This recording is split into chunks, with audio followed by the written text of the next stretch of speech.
Hello, and welcome to this episode of Counsel Trends. I am Dr. Mercy Connors, and this is my lovely partner, Dr. Shawnee Anderson. And I'm excited about this article today. We are actually going to be talking about happiness. Happiness. And you may think this is going to be a really happy article, but it is and it isn't. So I will say that first of all. So the article is Happiness Depletes Me. Seeking happiness impairs limited resources and self-regulation. And this article came out in January of 2025 in Health and Well-Being. So I think that this is a very interesting article, first of all, because people are going to be like, wait, happiness depletes me? How's that happen? I know. The title just is so contradictory. It is. And so I think that's what actually drew us to this at first, is because we're like, wait, hold on a second. That's not how that should go. But I think it's very, very interesting how they postulate this whole entire concept. Yes. So first of all, let me give you a definition of happiness, because we need to know what we're talking about. And that's basically like a positive feeling, a positive emotion, a positive state. And so it's very interesting. The first thing that they talk about is how much money we spend on trying to gain happiness using self-counseling books. Mm-hmm. It's $10 billion a year, which I was like, wow. But think about it. Whenever I talk to people, it's like, how are you? It's like, and people are always wanting to be happy. Yeah. Always. Like, even when I ask my patients, what is it that you want out of life? Well, I just want to be happy. Yes. Everyone says the same thing. But what is, and I think that's an interesting question, because what is happiness? Exactly. And it's going to be different for each person. So I think one of the things that obviously people are probably listening to us and going, wait, hold on, you said it was negative.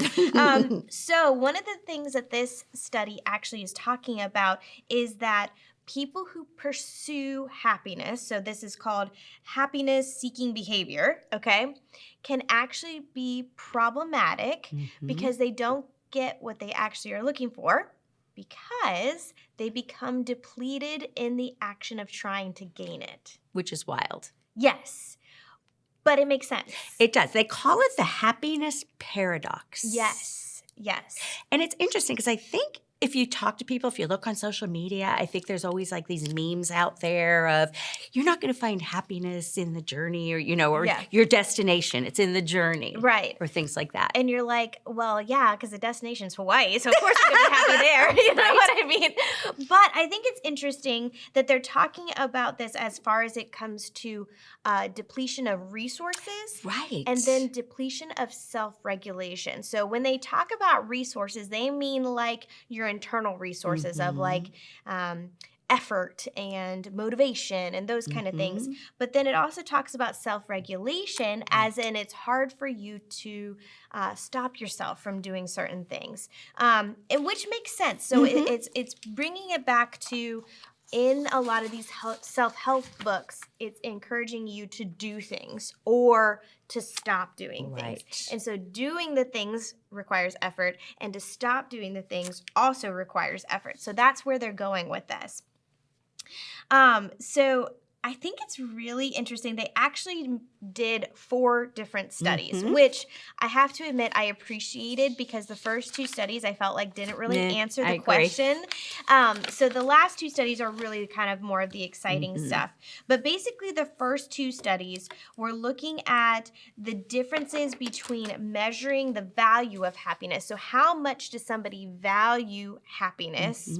And then the regulatory outcomes. So did they feel depleted after?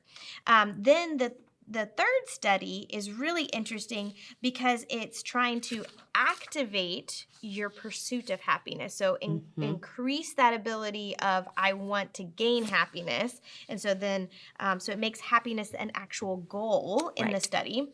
And then study 4 is looking at asking people to actually seek happiness while performing a very specific task. And to assess their level of self-regulation, and do they have the resources to kind of have impulse control. Right. Which, I have to admit, these studies were fascinating. They were very interested in the way that they measured it. And I don't know if I would have, like, conceptually, like, that's not how I would have thought about it, but it made sense in the way that they did it. Well, and you know what I'm wondering, before we go there, one of the things that really helped me understand this study is that that other study when they mentioned that people were instructed to aim for the maximization of their happiness for a New Year's Eve party. Oh, yes, that was interesting. And how they had to actively plan. And so think about it. It's like, okay, if you want to have the best New Year's Eve party, right, you are going to spend all this time, all this money yep, in that pursuit of happiness. Yes. And you see how you're expending all the resources yep, to do so. Yes. And that's, I thought, it helped me understand what it meant by like expending the resources. Yeah, it's so funny that you bring that up because me and my husband both said that we loved our wedding, but we would never want to do that again. You know, it's because it's all, yes, there was so much happiness on that day, but the leading up to it and all of that, we were like, we never want to do this ever again. You know what? I wonder how many people say that. So many people, especially nowadays, spending like 50 grand, 100 grand on these massive weddings because they think that is maybe what is going to make them happy. Yeah. And I'm wondering if they feel like, yeah, it was a beautiful day, but I wouldn't do it again. I'm wondering if they're recognizing that the resource allocation didn't necessarily meet the expectation of happiness. Yeah, and I think, you know, it's that one thing that you're going to do, that one thing in life that you're going to do hopefully one time. And but I think it's also very interesting that there is almost this letdown afterwards of, oh, did I really have to spend that much time or that much money on this? And yeah, you do have to spend time and money, but did it outweigh itself? Right. You know? But I'm wondering if the letdown is something that kind of ties in a little bit into the study. We'll get to that. That's what I'm wondering. We'll see. That's what I'm wondering. So study 1 is, again, it was very kind of basic. So basically they were having people do a valuing happiness scale. So how much do you value happiness? And it was a big study. They had over 500 subjects, average age of about 30, and it was an online anonymous study. Right. And then they looked at a scale of positive and negative experiences. So they were trying to make sure that their mood was okay while they were taking this assessment. And they gave them the brief self-control scale. Yes. So looking at how much do you value happiness and how are you with self-control? Right. And so basically it says that people reported a reduced ability for self-regulation, so that self-control piece, as they were seeking more happiness. So again, this demonstrated that causal effect right there, that happiness-seeking behavior means that you're not going to be as self-regulating. You're not able to keep that. So that's why study 1 was kind of boring. And study 2 was also a little bit boring.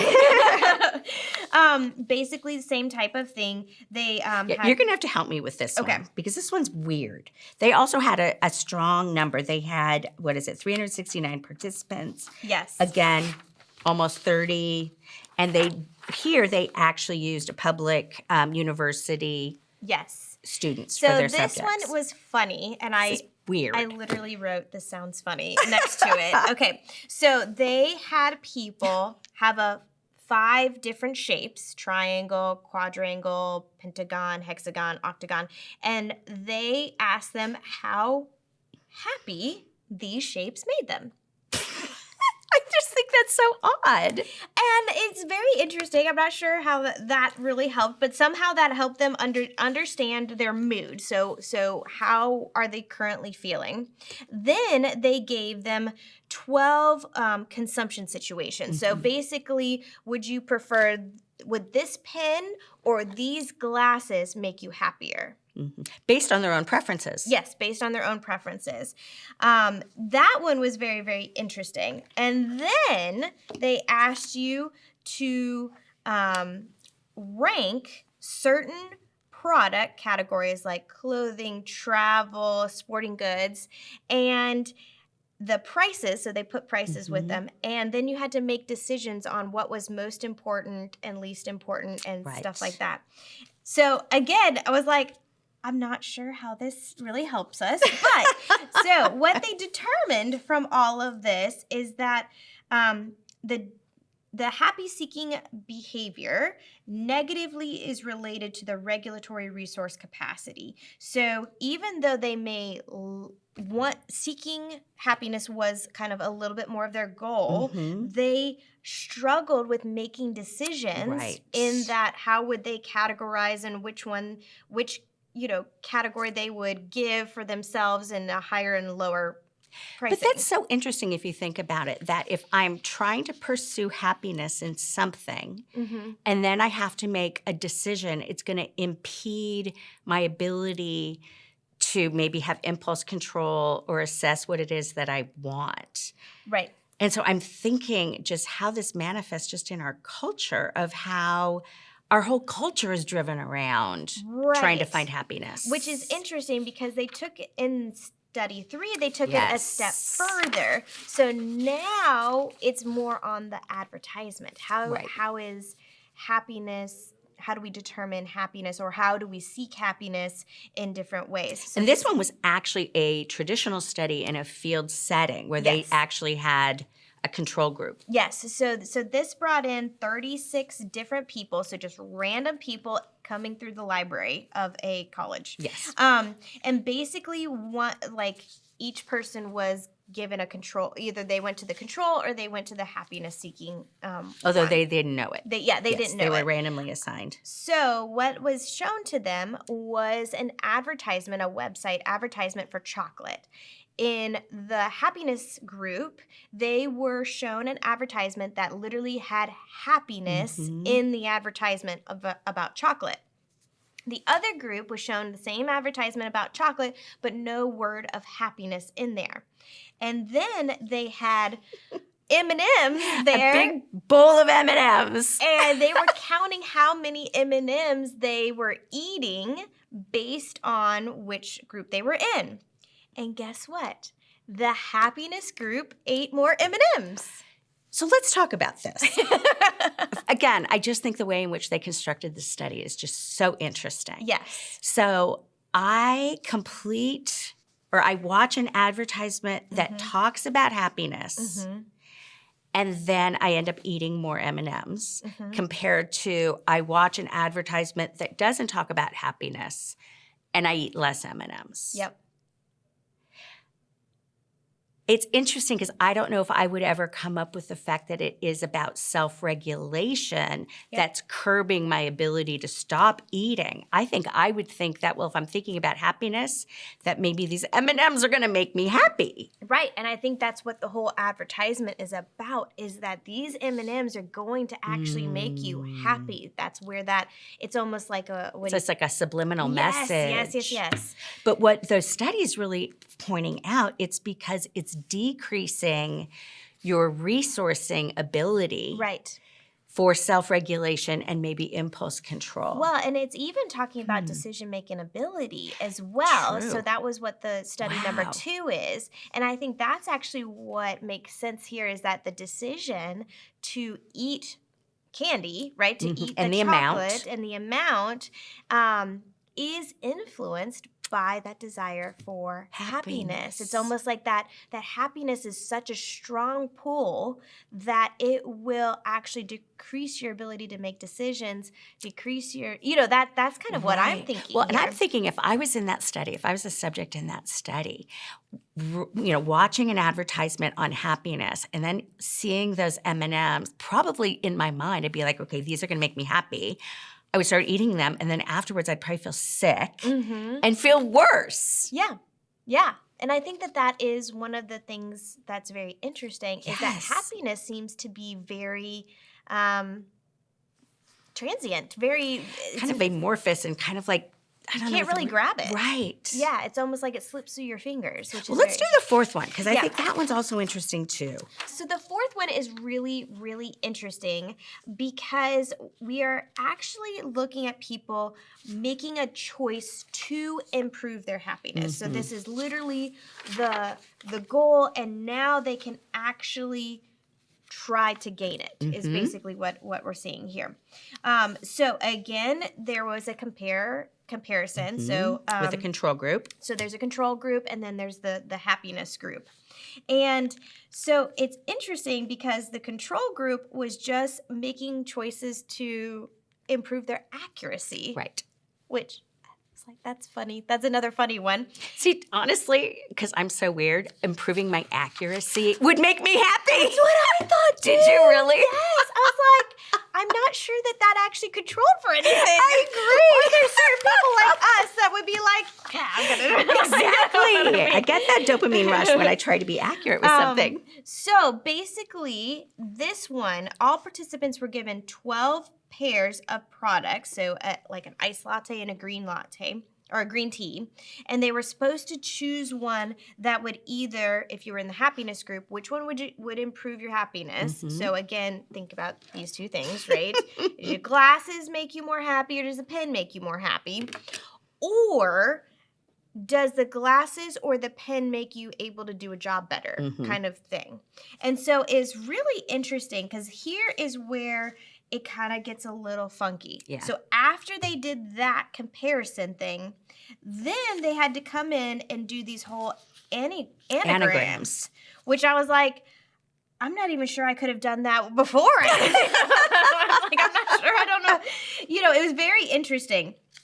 And so then it showed that the group that was interested in the happiness had a harder time doing the anagrams than the people that were trying to be more accurate. Yeah. Which I found very interesting. And then they asked a whole bunch of questions afterwards. So when I completed the choice task, I tried to find an option that would improve my happiness, or I thought which option would improve my happiness. So it asked you multiple questions like that.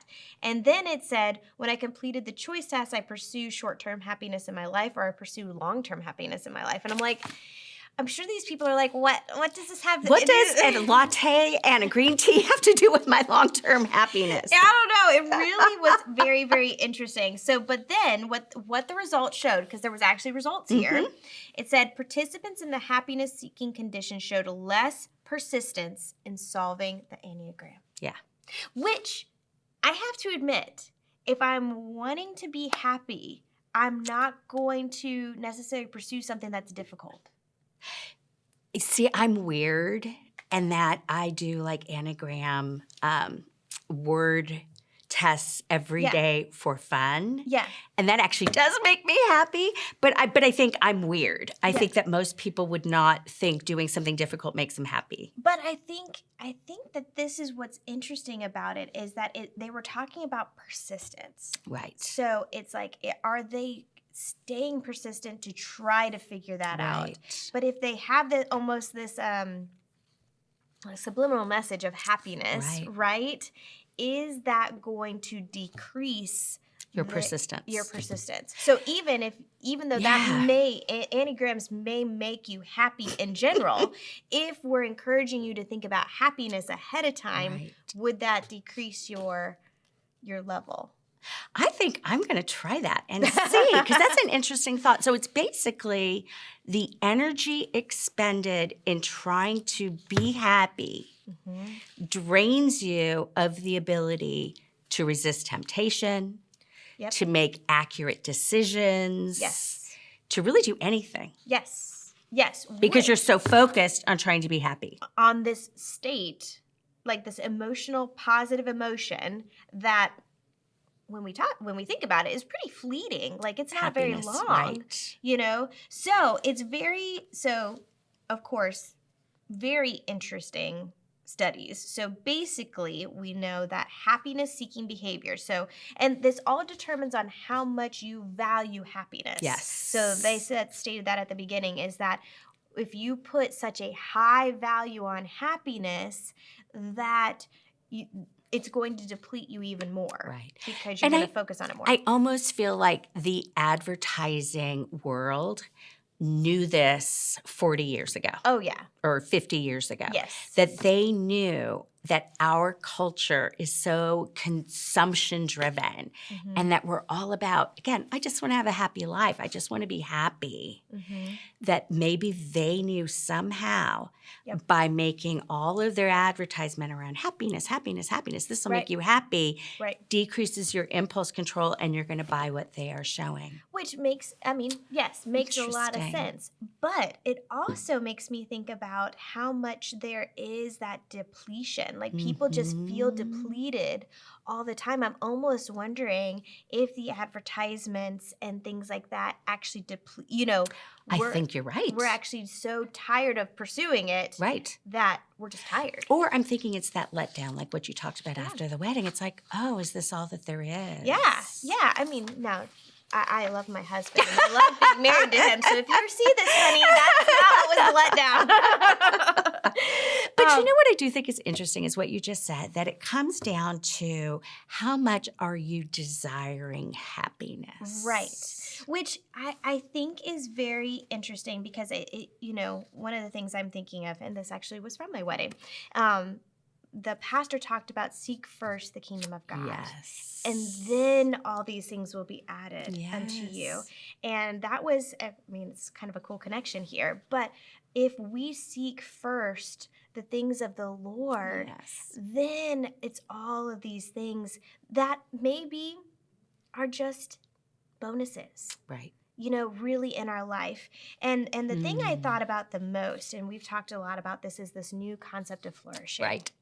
And then if happiness depletes us, if that happiness-seeking behavior depletes us, then what about if we got to a state of flourishing where we're not necessarily happy, but there's a state of well-being, that life is not amazing, life is not, super, super wonderful, but it's good. Well, and if you look at those 4 things that actually contribute to flourishing, if I can recall them, it was relationships, work, education, and religious participation. Yep. And I just think about my life when I was younger and, many, many years of therapy. And boy, I needed it. And it really helped address my PTSD and my issues. But I don't know if I would say I was happy per se. I mean, I was okay and I was better. But it wasn't until I really found the Lord and established a personal relationship with Him, and He became the Lord of my life, did I ever find true peace, happiness, and I think from there my life really began to flourish. But think about it. Peace is not something that we can really seek. True. I think there are the ways that we push away other things that are impeding that peace.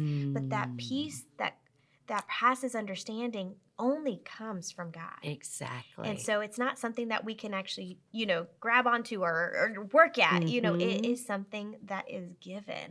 Well, and I'm even thinking this is such an evangelistic article. You've got to give this to your husband. Yeah. Because it's really speaking about you're not going to find happiness in this life by chasing it. Yeah. You're only going to find happiness in this life by chasing the Lord and really pursuing Him. Yeah. And I think that's a wonderful thing that, again, science just tells us that the Bible is really true. Exactly. And that the things that we find in the Bible really do make sense. It makes sense for us nowadays. We really hope that you enjoyed this article. Give us a thumbs up if you liked it. And also give us a comment. Maybe you have some questions about happiness, or maybe you have some ideas on other topics that you would like us to pursue. And please don't forget to subscribe to our channel. And as always, we love being a part of your life.